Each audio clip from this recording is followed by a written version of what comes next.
Posons-nous une question très simple. Si la dévotion à Marie éloignait réellement de Jésus,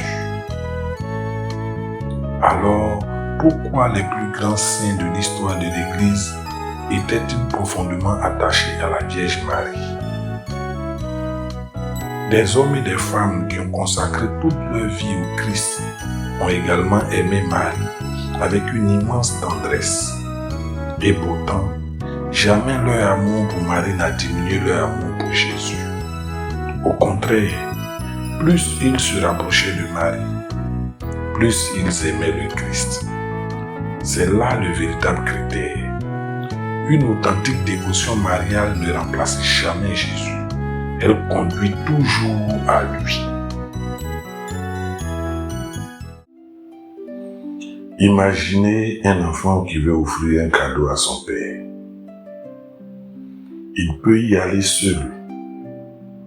Vous demandez à sa mère de l'accompagner. La mère ne prend pas la place du père. Elle aide simplement son enfant à aller vers lui. Voilà pourquoi tant de catholiques aiment Marie. Elle ne garde rien pour elle. Elle prend notre main et nous conduit vers son Fils. Toute sa vie proclame silencieusement la même parole qu'aux noces de Cana.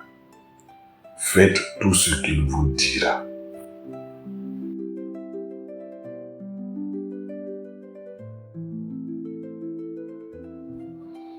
Peut-être que jusqu'à aujourd'hui, vous avez regardé Marie avec méfiance. Peut-être avez-vous entendu dire qu'elle prenait la place de Jésus. Mais après avoir parcouru ensemble les évangiles, que voyons-nous?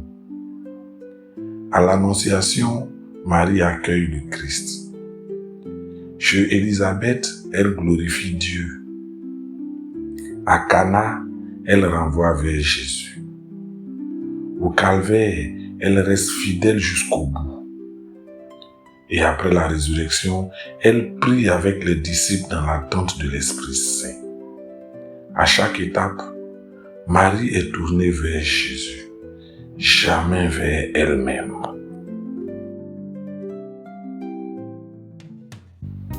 Aujourd'hui, je ne vous demande pas d'accepter une tradition par habitude. Je vous invite à ouvrir votre Bible, à relire les passages que nous avons découverts ensemble.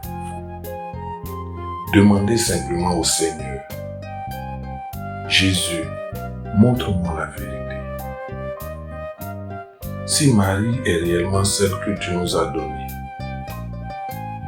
alors apprends-moi à la connaître comme toi tu la connais. Et surtout, conduis-moi toujours plus près de toi. Car le but de toute vie chrétienne n'est pas Marie. Le but est Jésus-Christ, mort et ressuscité pour notre salut.